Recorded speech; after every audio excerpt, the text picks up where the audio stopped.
Have you ever been in a conversation where someone said something so sharp, so unnecessary, that it left you stunned? Maybe it was during a family dinner, or at church, or even just standing in line at the pharmacy. One moment, you're feeling fine, and the next, you feel like someone threw a brick at your chest. Your heart beats faster. Your jaw tightens. The words echo in your mind long after the conversation ends. You tell yourself to let it go, but it sticks. You might replay it over and over, thinking of all the things you wish you'd said. Or worse, you hold it inside, and it turns into a quiet kind of bitterness that eats away at your peace. If this sounds familiar, you're not alone. As we get older, we're supposed to get wiser, calmer, more grounded. But that doesn't mean the world stops throwing insults or rude remarks our way. In fact, it can feel like people think they have more permission to speak their minds, and not always in the kindest way. That's why today, I want to have a heart-to-heart with you. Because mastering how we respond to insults isn't just about being the bigger person or walking away with our pride intact. It's about protecting your peace, reclaiming your power, and showing, with grace, that you are still fully in control of yourself, even when someone else tries to shake you. So grab a cup of tea or coffee, sit back, and let's talk about 8 smart, powerful ways to respond when someone insults you. These are techniques rooted in timeless wisdom, grounded in centuries of reflection, but more importantly, they're practical for real life. The kind of life you and I are living right now. Let's begin with something simple but life-changing: the pause. Imagine this. You're at a family reunion, and someone, let's say your brother-in-law, throws a jab across the table. Still doing that little business of yours, huh? Must be nice not to worry about real work. Everyone chuckles awkwardly. Some look at their plates.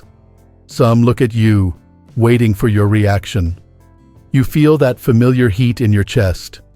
The insult cuts deep, not just because it was rude, but because it was meant to belittle something you've worked hard on. Now you could snap. You could defend yourself or toss something just as cutting back at him. But instead, you pause.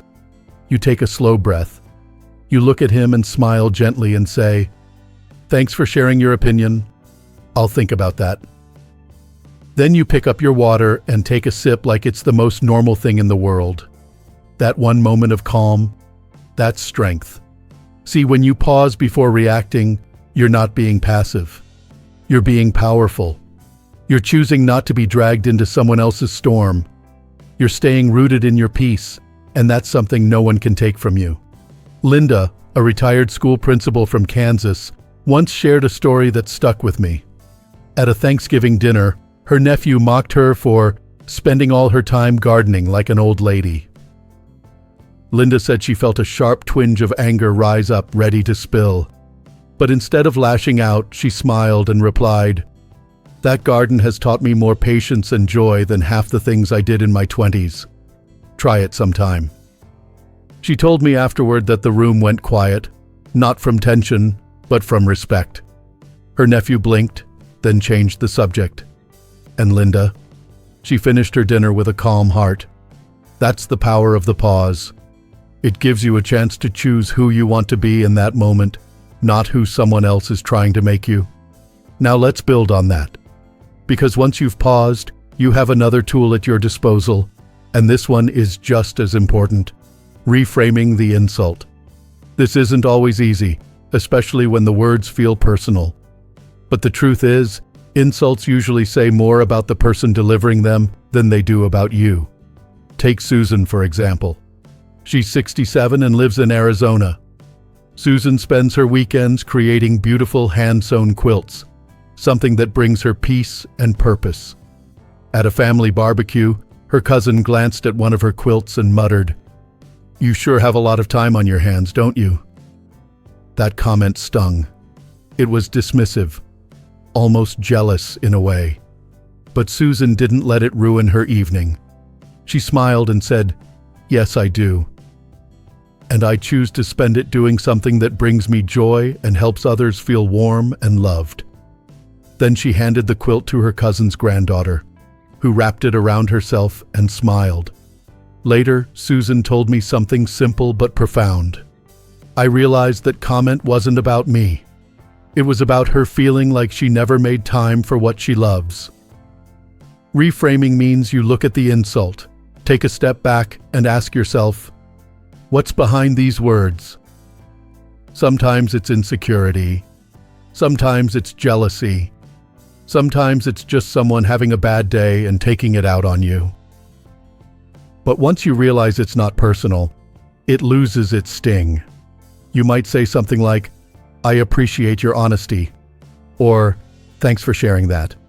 You don't have to agree with the insult. You don't even have to pretend it's okay. But you take away its power by refusing to carry it inside you. Think of it like someone tossing you a rotten apple. You don't have to catch it and hold it. You can just let it fall. Step over it. Keep walking. That's what reframing does. It reminds you that you don't have to take in someone else's bitterness. You've lived long enough to know what matters, and one careless comment doesn't change that. So when you're faced with an insult, first pause. Give yourself space. Then reframe the moment. See it not as an attack, but as a window into what that other person might be struggling with or missing out on. And remember, you're not just reacting in that moment. You're setting a tone for how others treat you. You're showing your children, your grandchildren, and even strangers that you are someone who responds with grace, not fire. You've earned your wisdom. You've weathered more storms than most. And that means you don't need to prove yourself with every insult that comes your way. Sometimes the strongest answer is no answer at all. Other times it's a smile that says, I'm still standing, and I choose peace. Now that we've spent some time looking at how to pause and reframe, two of the most important tools in your emotional toolbox, let's keep going. There's something special that happens when you decide to stop absorbing every rude comment as if it were a personal attack. It's like stepping out of a thunderstorm and finding shelter under a strong roof, not just staying dry, but feeling safe, in control, and at peace. Now let's talk about another kind of strength, one that doesn't come from what you say, but from what you choose not to say. Have you ever been in a situation where someone said something so offensive or disrespectful, and yet deep down, you knew saying anything back would only make things worse? Maybe it was during a church gathering or a family get-together, and someone made a snide remark about your age, your lifestyle, or your choices. Frank, a retired Navy officer I spoke with recently, shared something that stuck with me. At a neighbor's cookout, a man he barely knew smirked and said, "So what do you even do with your time now? Just sit around watching TV?" Frank felt his hands clench. His pride wanted to jump in and defend the life he's built. His daily walks, his volunteer work, his time mentoring younger veterans. But instead, he chose silence. He looked the man in the eye, gave him a polite smile, and said absolutely nothing. Then, he turned his attention to the person next to him and asked how their grandkids were doing. The conversation moved on. Later, the man came back and apologized. Frank told me, "It wasn't about being right. It was about not letting someone small bring me down." Silence is powerful. It's not weakness. It's wisdom. In that moment, you're not ignoring what was said. You're choosing to guard your peace like it's something precious. Because it is. Sometimes silence says more than any comeback ever could. It lets people sit with their own words. And often they end up hearing how unpleasant those words truly are when there's nothing for them to bounce off of. Now, silence doesn't mean you're allowing others to walk over you. Far from it. It means you're stepping out of the mud instead of wrestling in it. It means your self-worth is not tied to whether or not you win an argument. It's tied to how you carry yourself when others lose theirs. And that brings us to something deeply connected, the idea of emotional detachment. Now don't worry, I'm not talking about shutting down your heart or becoming cold. That's not what this is about. Emotional detachment means learning how to stand still when someone else is trying to push your buttons. It means not picking up every insult like a heavy bag and carrying it home with you. Carol, a widowed grandmother from Ohio, told me about a moment during a Sunday lunch when a family member sarcastically remarked, "Still living in that old house by yourself? Doesn't it get lonely and sad?"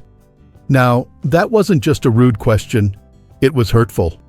Because Carol loved that house. It held memories of her husband, her children, her life. For a second, her heart ached. But then she realized those words didn't say anything about her. They said everything about the person who said them. So she took a breath, smiled, and answered, "It's full of peace and love, two things I wish more people had in their homes." Then she took another bite of her casserole and moved right on. That's emotional detachment. It's knowing what to carry and what to set down. You've carried a lot through your life: responsibilities, grief, joy, burdens. You don't need to carry someone else's bad behavior on top of that. The next time someone throws a harsh comment your way, I want you to picture it like a heavy stone being tossed at your feet. You can bend down, pick it up, and lug it around all day, letting it hurt your back and sour your mood. Or you can step over it and keep walking. Detaching emotionally is like building a strong inner wall. Not a wall that keeps people out, but one that protects your calm. And let's be honest, by this stage in life, you've earned your calm. You've built it brick by brick through everything you've been through. Don't let anyone come in and knock it down with a few careless words. Another way to look at it is this: when someone insults you, see it as a test. And I mean that sincerely. Not a test from life or the universe, but a quiet challenge to your own growth. Every rude comment, every moment that stings, it's an opportunity to ask yourself, who do I want to be right now? Margaret, a retired nurse in her 70s, told me she'd been at a potluck when a longtime friend joked, "You sure haven't changed much, still bossy as ever." It was said with a laugh, but it didn't land that way for her. For a moment, she felt her old frustration bubble up. But instead of snapping back, she took a slow sip of her iced tea and replied, "You know, I used to hate that word, but now I see it as confident with experience. Thank you." The people around them smiled. The friend didn't quite know what to say after that. Margaret didn't just pass the test, she aced it. Not by shutting someone down, but by lifting herself up. You see, when you treat insults as tests, they become opportunities. Not opportunities to win, but to grow, to hold on to your dignity, to sharpen your grace, and to model emotional maturity, especially in front of the younger people in your life who are watching how you handle the tough stuff. It might be your grandson seeing how you don't let a rude cashier rattle you, or your daughter noticing how you kept your cool when a sibling brought up an old family wound. These moments ripple. They teach others just by the way you respond. And remember, this isn't about pretending words don't hurt. It's about choosing not to let that hurt take over your heart. You can feel the sting, then let it pass, like a wave. You don't have to live in it. By now, you're beginning to see a pattern, a kind of steady strength that grows from within, a strength that doesn't rely on clever comebacks or cutting remarks, a strength that comes from simply knowing who you are and knowing that nothing anyone says can take that away from you. Let's take a breath together here. Inhale peace, exhale noise. You're doing just fine. Let's keep going. There's still more to uncover about how we rise above insults, not just for our own sake, but for the kind of peace we carry forward in this season of life. You've probably noticed by now, the way we respond to insults has very little to do with quick words or clever comebacks. It has everything to do with self-mastery, that calm, steady power you've been building over the years. And if you've made it this far with me, I know you have it in you. Let's keep walking together just a little farther. We've talked about pausing, staying silent, reframing, detaching, and seeing these moments as tests. But there's one more inner knot we often have to untangle when someone says something hurtful, and that's the ego. The ego is tricky. It's that part of us that always wants to be right, to look good, to defend itself. And sometimes it gets loud.